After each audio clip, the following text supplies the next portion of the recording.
Dr.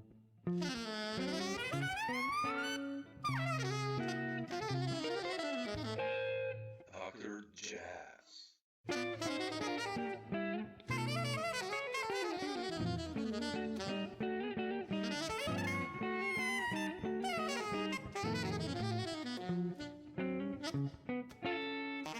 And, thanks for finding the time. Appreciate it. You know, I have you on Great. so many records. And you have a new one coming out, so that's another reason to hook up. And you know, I listened today to "Beautiful Friendship," which is like 26 years old or something like that from Crisscross, and to this one, "The Big Room," and man, you're growing as a band leader.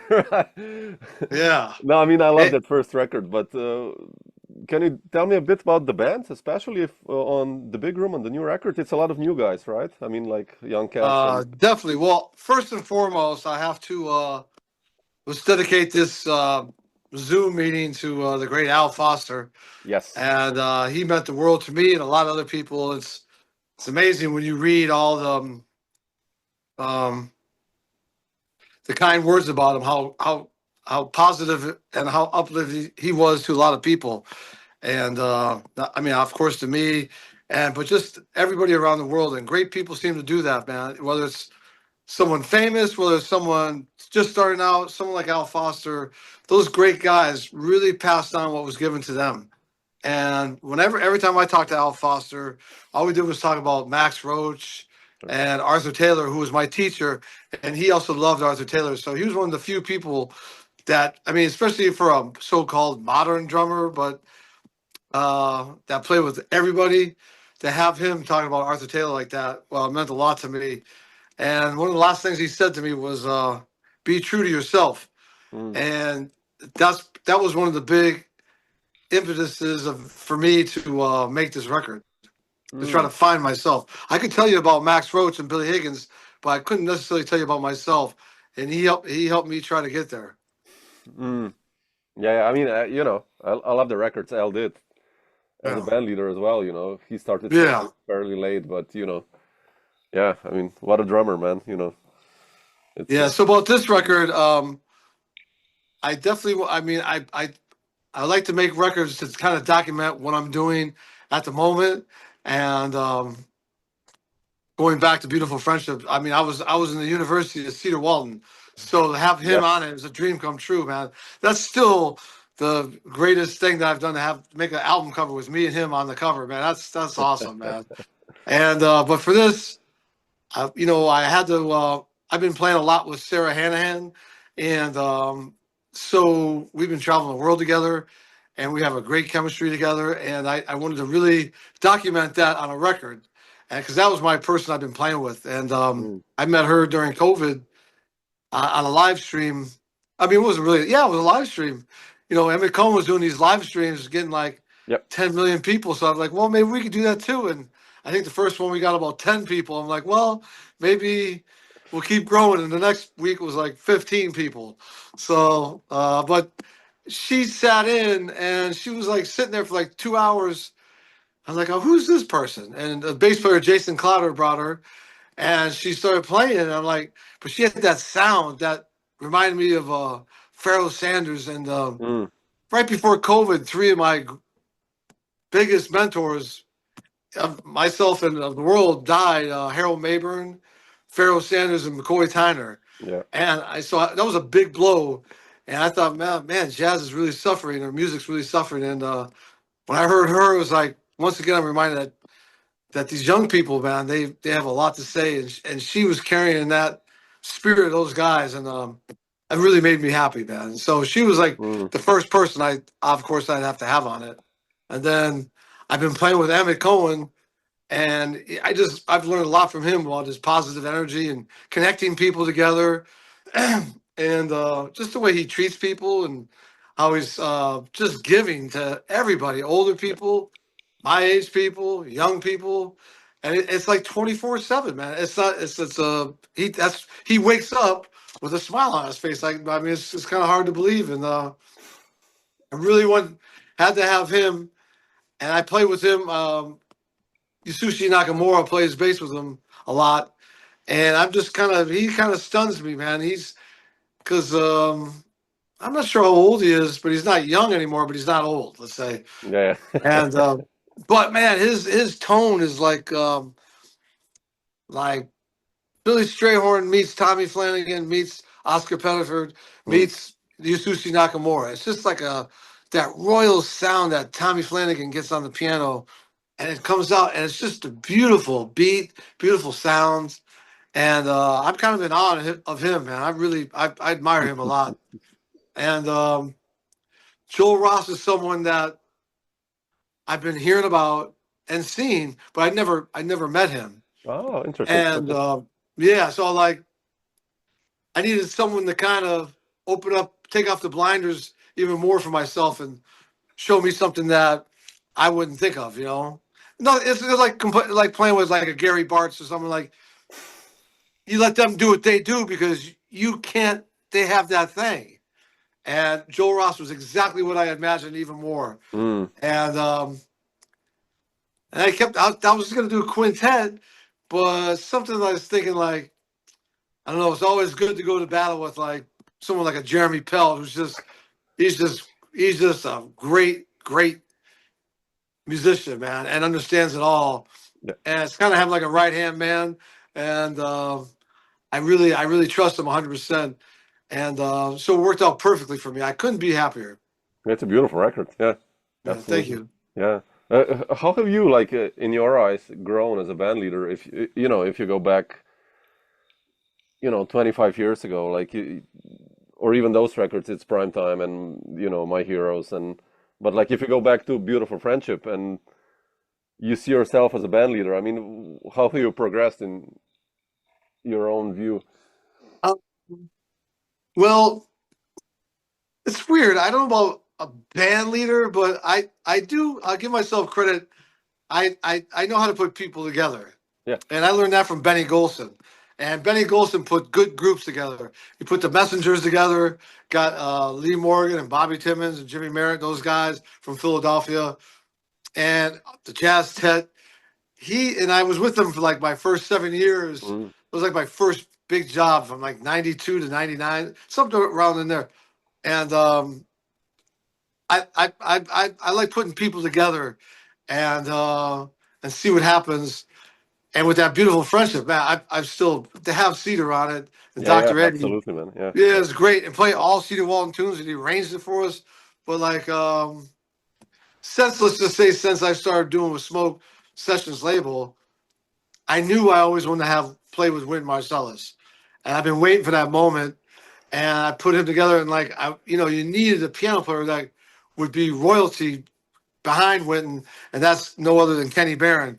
And Peter Washington, to me, he's a legend, man. Yeah. So that was a no-brainer. Then the second one is just a trio with Kenny Barron. Like, who doesn't want to do that, man? And then third one is where I wanted to get out of myself, and a couple of things happened that year. I played for the first time with Kurt Rosenwinkel, and he kind of whatever blinders I had on, he kind of just crushed them, man. And I played a little bit with Emmanuel Wilkins, the same sort of thing. Yeah. And I thought those two would be great together. And then for this one, it's what made me grow is really strange. Well, right before COVID, I told you Harold died and Pharoah Sanders, and McCoy Tyner. Those were my three biggest like mentors, relationships I had in music outside of George Coleman and Cedar. And to have that go away, especially Harold Mabern, was devastating. And COVID happened. And I thought of three things that people had told me right before COVID. Al Foster, I was playing a drum battle with Kenny Washington. And if that's not nerve-wracking enough, Al sits right next to me for the whole set. So I got Kenny on my right and Al on my left. I'm like, oh, man. And as he was leaving, he said, be true to yourself, man. Just be true to yourself. I'm like, that really hit me, man. And I thought about it, and I couldn't really tell you about me, man, because I was thinking so much about Max Roach.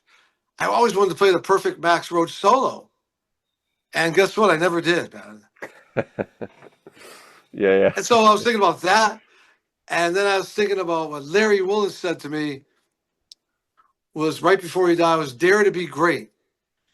And then Billy Hart said something to me during COVID about you have to develop your own sounds. Yep. These three things kept going on in my mind. And my mentors had died, the people I looked up to, and I'd been playing a certain way for so long. And then I heard Kurt playing his stuff.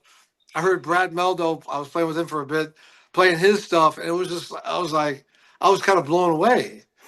And I said, from all what he said, I need to start trusting myself and going for it. And I don't have to try to impress someone else. Just be yourself, man. And it's taken me a long time. I'm 57 now. I'm just finally starting to be okay in my own skin, man. It's okay to play the way I play, you know? Absolutely. Yeah. I mean, you have the energy of a 25-year-old or something. Yeah, I still have the energy, man. Yeah. I wanted to ask you, Joe, about you mentioned Benny Golson, but if I go even a little bit back, like how was it for you when you came to New York? I mean, I know you established like these long relationships with, Steve Davis and Eric Alexander, all these guys, but how was it for you when you came to New York? Who were the first connections, and how did you then land the gig with Benny actually, and how was that like? Well, man, I went to school in 1986, William Patterson College. Oh, okay. That's where I met Bill Stewart and Peter Bernstein, Doug Weiss. And then the next year, Eric Alexander came, and we became like instant brothers. So we'd play every night together, like duos. And but I was going in every weekend because my brother John lived on 106th in Amsterdam. My brother David lived on 5th Street, 2nd Avenue. So every weekend I was there, and I was able to see all the greats, man. Art Blakey, Roy Haynes, Elvin Jones, Max Roach, just everybody, man. Billy Higgins, Art Taylor. And so I was already getting my feet wet, even though I wasn't. I was looking at them from afar and listening. And then it wasn't until I moved to New York in 1990, and immediately the gig at Augie's opened up. Jesse Davis was there. Augie's was smoke before it was smoke. It was a great scene. It was kind of like Smalls, but uptown. And Jesse Davis had a great scene there every Friday and Saturday with Antoine Roney. And I just happened to be there when he quit, and then the guy gave me the gig. So I instantly got all my friends, Eric, Alexander, my brother James, my brother John Weber on bass. Sometimes Brad would play piano. And but I knew Mike Mullins on alto, Mike Zispin on bass, but I knew we needed like help. We needed a leader. And I immediately reached out to Junior Cook because he was like a massive hero to us. When I was in college, we were playing at Bill Hartman's house, the trumpet player that had the very last, I would call him the last bebop group it was Bill, Junior Cook, Walter Bishop, Paul Brown or Walter Bishop and Mickey Tucker on piano, Paul Brown on bass, and Leroy Williams on drums. That was really the last original bebop group. And those guys, Bill Hartman, Leroy Williams, Junior Cook, were really the first three guys that made me and other people feel comfortable in New York. Like, hey, man, you're not like, you're cool. You can come join us. And he made us feel like we could do it, especially with Leroy Williams. And through them, I met Junior. So Junior was really, every Friday and Saturday was a real, it was like life-changing being around him, watching him play, pacing himself, arranging like he learned from Horace Silver back in the 50s, like with Blue Mitchell, or 60s, whatever it was. And him, and then the guys I were meeting, like the Dwayne Burno. And I started taking lessons with Arthur Taylor. And that was a big relationship for me. Because at that time, I was listening to Arthur Taylor with Jack McLean all the time. Tipping the scales, swinging. Jackie's Bag. It's a Blue World, Red Garland Trio. Oh, I just loved him, man. Yeah, sure. Oh, I just wanted to be around him. And so when I met him, I thought he was just a record making machine, a swing machine, you know. But there was a human being, man. It was a big lesson for me. And so he just got back to New York and he started playing, and everybody came down there to see him. Donald Byrd, Walter Bishop, Walter Davis, Jackie McLean, Max Rhodes, Elvin Jones, Jimmy Cobb. And because I was taking lessons with him, when he'd get off the bandstand, he'd say, "Hey, Farnsworth, come back in the back room with us." And man, I'd just be sitting there looking at all these guys talking, man. So those really, Junior Cook, Art Taylor were the two big ones. And then Dwayne Burno got me on the gig with Benny Golson. Ah, okay. Interesting. Yeah. How was that like, the 1st gig with Benny? Oh, man, it was, I'd been playing a little bit. And of course, I knew Harold Mabern from William Patterson College and Junior Cook. But Benny Golson was obviously, I shouldn't say a step up, but he was like so-called bigger, working. He was working a lot. Yeah. Yeah. And so that was because of Dwayne Burno. And it was hilarious because I was on a gig with this piano player, and it was a terrible gig, man. It was anxiety. I used to have anxiety dreams. I used to have these dreams where my drumsticks were like the size of like redwood forest trees, and like I couldn't hold it. Like boom, boom, boom, boom. I wake up, my arms are tired. And I'm like, if this is what jazz is all about, man, I'd rather be a farmer. And it was July 4th. And I went down to the lobby of the hotel, and I got on the phone to get my messages on the phone message, message machine.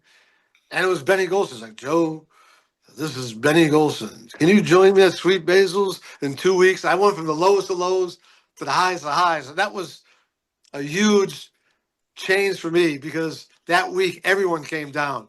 Ray Bryant, Betty Carter, Clifford Jordan, George Coleman. That's when I first met him. Harold Mabern, Tommy Flanagan.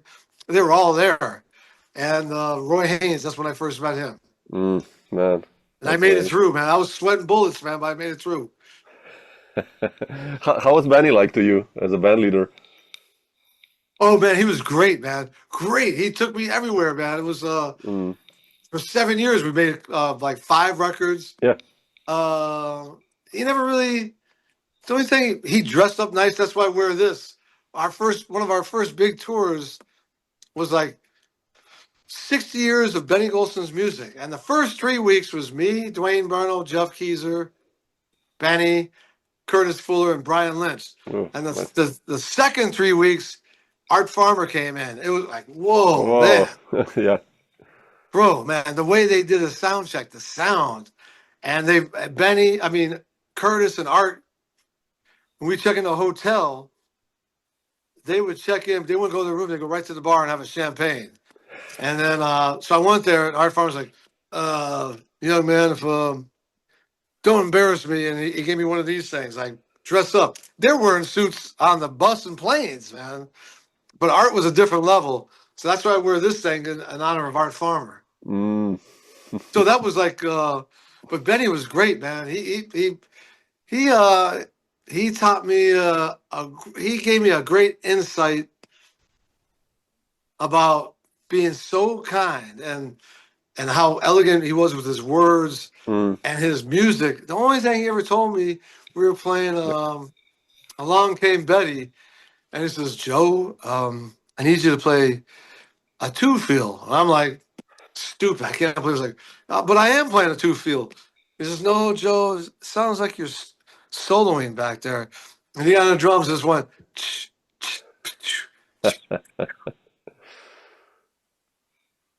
like, say no more, man. That's what you're gonna get, and that's what he got. He was great, man. He gave me a lot of insight. That first week, he called me up and he said, "Joe, I didn't know you were white." And I'm like, "Oh man, I'm sorry." I don't know, man. He says, "I didn't realize it until the middle of the week." And I'm like, "We already had 2 rehearsals and 2 gigs." I'm like, I said, "I don't know." He says, "Dwayne Burno never told me." I'm like, "I don't know."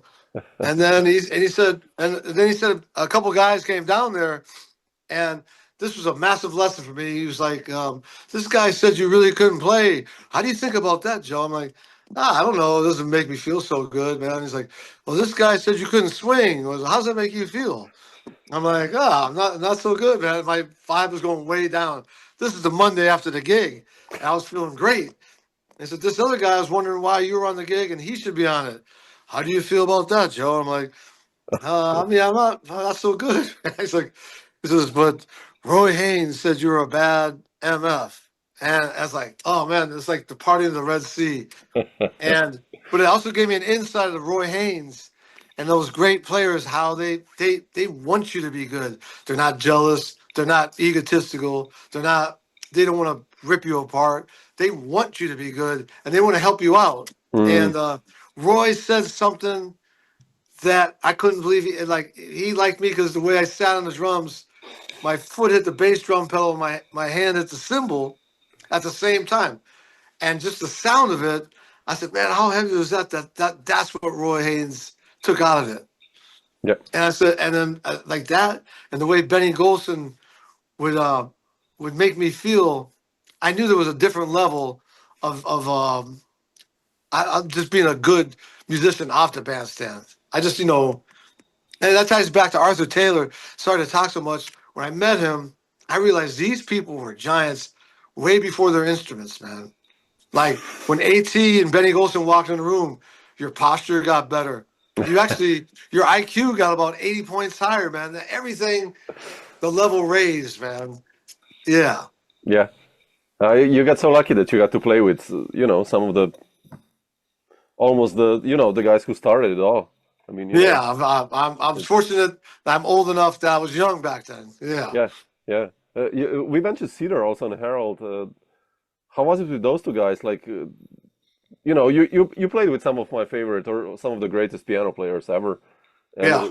if we just talk about Cedar and Harold, and obviously then McCoy came. Like, how did these gigs happen, and what did they mean to you? And Once again, I mean, like I'm on paper, damn, I'm looking like a Hall of Famer, man, because all these great names, but they were alive back then, obviously, yeah, and my friends got me on the gigs. I mean, I wouldn't have okay, gotten on these gigs without my friends. That's why, like you got, when you're a younger guy and you got gigs, you want to be around younger guys that fire and they're going places, and you want to learn from them, and maybe they'll take you. I mean, whatever. Maybe they'll show you things that they get you places you can't. mm, And Dwayne Burno got me on Benny Golson. I don't think I would have gotten that gig without Dwayne Burno. And um, Gerald Cannon got me on the gig with McCoy Tyner. I don't oh think I wow, would have gotten really that gig without interesting. Gerald Cannon. Okay, There's no way. yeah, There's too many drummers. And then Cedar Walton, Kenny Washington really helped me out. Kenny Washington is a massive help to me in my career throughout the years. sure, Not only is he supportive and a great player, but he's gotten me on a lot of gigs where the guy was like, oh, I'm not sure. And he forced them to get me on the gig. He had that, it was like, and he's just, he's a jazz maniac, man. So people listen yeah, to him. But with Cedar, when I got to New York in '86, for me, it was very clear. There was two schools I wanted to go to. It was George Coleman and Cedar Walton. Those, to me, that was New York jazz, man. Of course, Johnny Griffin, Tommy Flanagan Trio, mm, but George and Cedar. Now, it helped that they both used Billy Higgins, and that made it great. But those two, Cedar, to me, that was heaven on earth, man. And I was just around them all the time. sure, And I would talk to Billy Higgins a few times, but I talked to Cedar all the time. And Billy started playing with Pat Metheny. yeah, And so Kenny started playing. And then after about a year, Lewis Nash got in there, working a lot. And then just Kenny got back in. I'm not sure how it happens. Anyways, it turned into me. Kenny got me to sub once on the QE2. And Cedar knew me, but that was the first gig together. And then a couple months later, Cedar called me for the Vanguard. wow, okay, Whew, Yeah, but he good one. saw me. He said every time he looked up, he saw my face. I was there, man. I was there, Yeah, yeah. I listened and today to One he Flight was Down, tremendous, man, and man. that's such. I mean, yeah, he was such a composer as well, right? Oh man, I mean the tunes. I mean, Yeah, that, people ask me, how do you memorize all that stuff? To me, they made the most beautiful sense yeah, ever. It just made sense once you understand who he is. Yeah. all the tunes make sense. The hits, they're just not out of the ordinary hits or like, where'd that come from? Or some odd meter thing. It just made perfect sense, man. I just like when I went there, him and George Coleman, I just believed everything they said, man. I said that I just want to stay right here, man. Yeah. You know, all the tunes and it's just great to see piano players playing his music now. What's hard to get from the record sometimes is just how dynamic he was, man. And it was like the level of dynamics and charisma when he played. Mm. You're like, oh man, it's like True. yeah. True. Yeah. Yeah. All these guys. Also, I mean, also Harold. Harold is for me like one of the most underrated piano players out there. I mean, Yeah. you know, and such a you had such a great connection with you and John Weber on Yeah. trio. Man, that was swinging like crazy. I mean, Yeah. He was a teacher at my school, William Patterson. So I just been following him ever since yeah, and seen him with George Coleman. And he loved Eric Alexander. yeah, And yeah, so Eric started getting lots of gigs together. So we were out there a long time. It really was a great time. Great time, man. yeah. I mean, beautiful, man. What about Pharaoh? I mean, th that's a gig that Pharaoh also one of the greats. I mean, he's up there. Like obviously, like, Yeah. how did that happen for you? And Another guy, George Coleman, got me on the oh gig, shit, man. really? Oh, okay. Yeah. So it was not really me, man. It was just Oh, it these was you. You guys. were good, you know. So I mean, I was playing with Diana Krall. It was oh, 1999, and we didn't get hired back. That was it. And so I came home, and I just called George up to say hi. I'm like, and we were out there for like a whole year. And I'm like, well, I'm like, what? I wonder what's gonna happen now. And blah blah blah. We're talking. He's like, oh man, Farrell is down at the Jazz Standard. He needs a drummer tomorrow. And I'm like, oh man, great. I never really listened to Pharoah Sanders.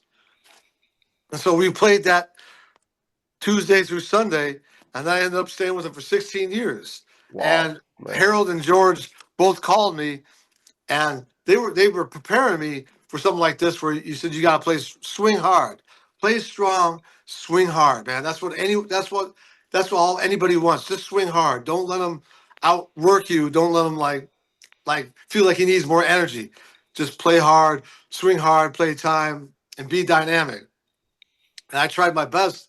And for man, he was really happy. I was really surprised.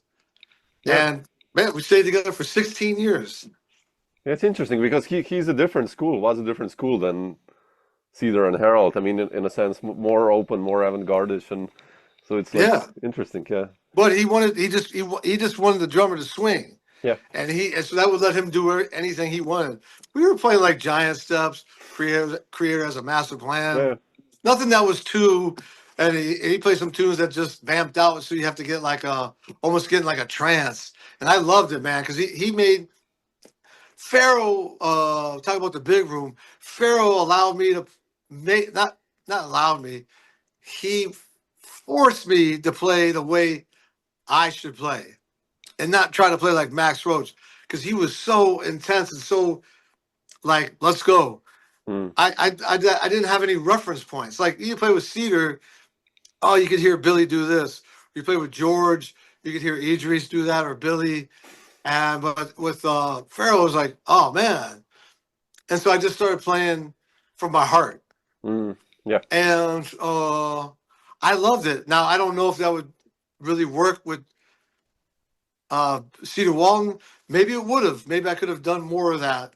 But I was so overwhelmed playing with Cedar Walton because I that him and Billy, it seemed like yeah, you couldn't have one without the other, you know. yeah, But absolutely. with Pharaoh, he helped me. I could play the way I wanted to play, or I didn't even know. No, not the way I wanted to play. I was just being myself, and I wasn't in my head so much. And sometimes you play with guys my own age, and sometimes people want to play. Oh, let's play Janine, but it has to be just like the record. Mm, Or let's play yeah, Milestones, but it's got to be like Philly Joe Jones, and which is cool. But then it's like you're trying to play like someone else again, yeah, and it doesn't really quite work, you know. yeah, And like be able to play it took a forceful personality like Pharaoh to get me out of my shell. Interesting. And during COVID, I was thinking about what those guys said, and then back to the big room. These now maybe I'm older. I'm much more comfortable in my own skin. Now I'm able to play more the way I want to play, and I want to play with people that allow me to do that. You know? Absolutely. Yeah. Yeah. Absolutely. I mean, it's easier for some people. It's just it wasn't for me. You know. That's a long path, right? We're learning all the time. Hey, I mean, yeah. I think, Progress, I not hope, perfection, right? I hope, yeah. Joe, not to take too much of your time, I just wanted to ask you, you mentioned Billy Higgins and Max Roach, and how come you decided to go for jazz? Like, what was there like an aha moment that you said, heard someone like, shit, I want to play jazz? Who did you hear, or which drummer? Well, my father, who's still alive, God bless him, he's 88. He's a music teacher, and Okay. I have four older brothers. My brother David, whose room I stayed in, he played the drums.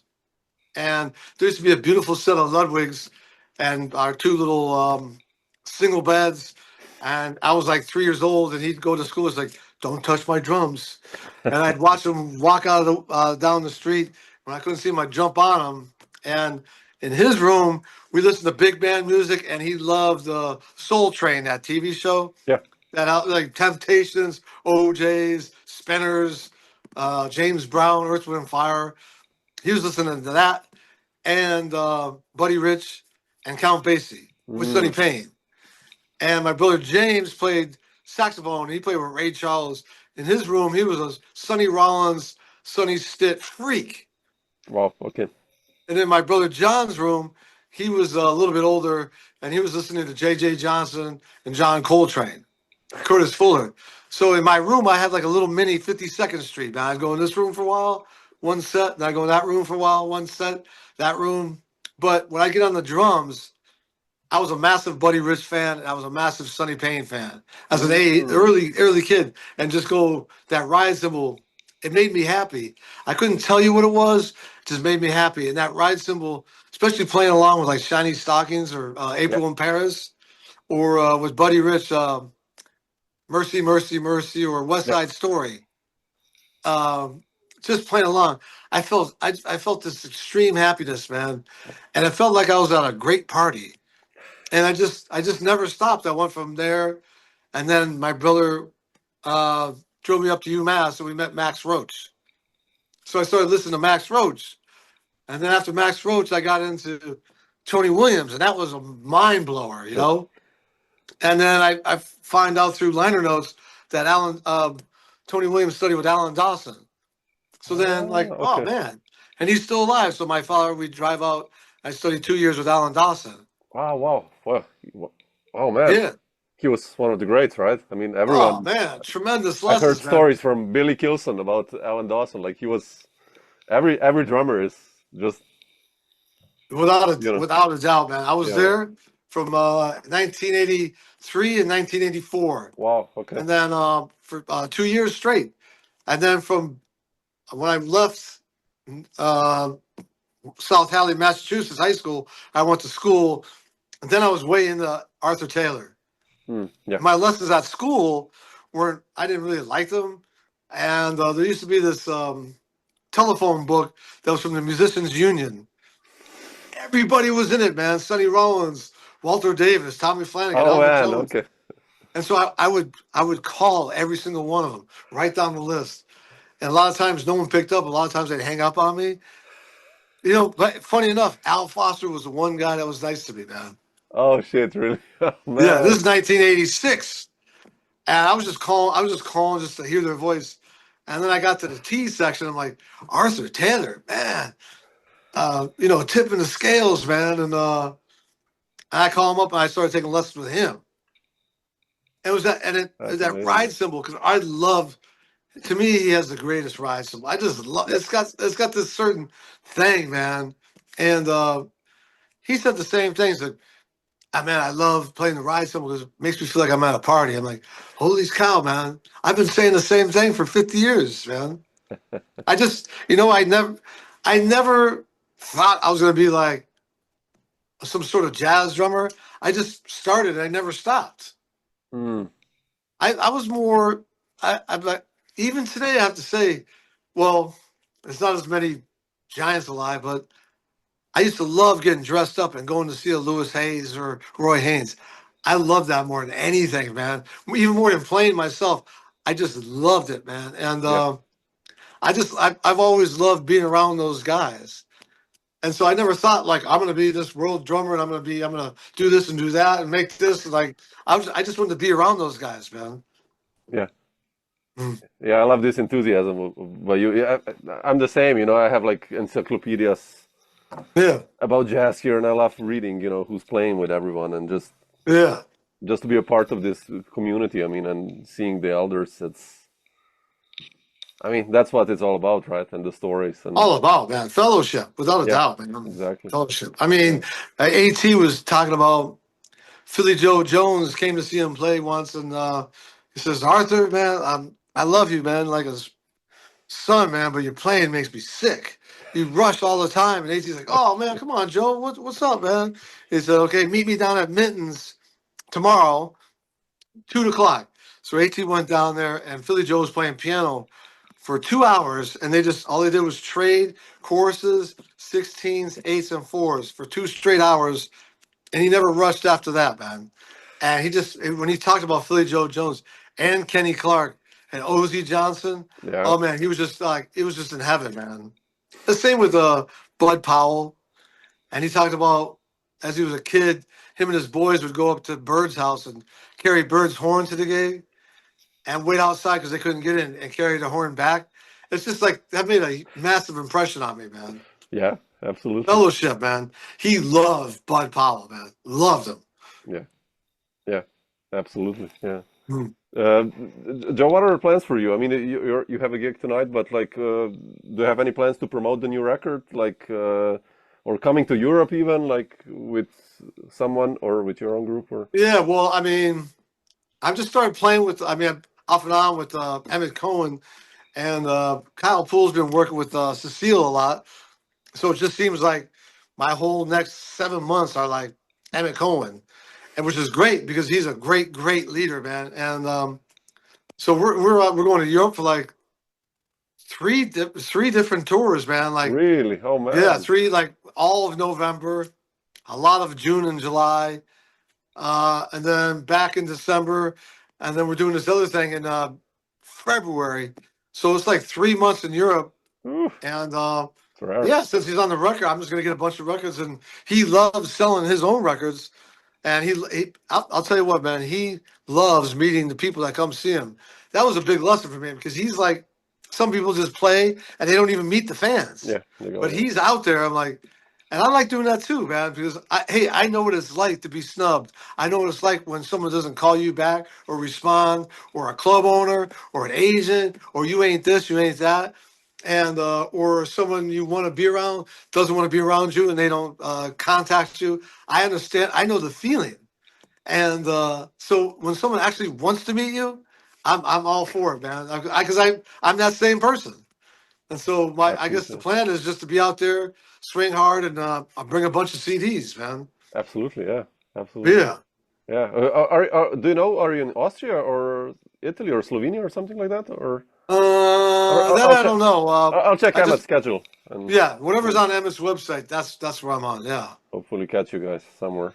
So I'm trying to have them give me the dates, but it seems like there's a little lack of effort there. So I just have to go on Emmett's website. you'll just play. So Yeah, man, just show up and swing, right? yeah, exactly. Beautiful, man. Super. Joe, I won't take more of your time so that you can relax a bit still. Hey, man, I really appreciate this. It's a pleasure to meet you, man. Yeah, you too. And love the music, man. I hope to meet in person one day. I'll grab a beer together. Or a glass Where do you of wine or live? something. I'm in Slovenia, in Europe. Oh, great, man, great. So Great. hope to catch you down the road someday. Thank you so much. Thanks for listening to me. Oh. See. I don't get a chance to talk about this. Oh man, I so could much. love to listen to you for hours. But No, man, sorry. that's why I do these talks. For me, it's just listening to Yeah. you guys. I mean, that's fantastic. So, Thank you so much. Thanks Sure, for spending thanks so the much. time, man. You All right, too. man. Bye. Ciao, Thanks, ciao. bro. Appreciate Ciao. it, man. Ciao. You too.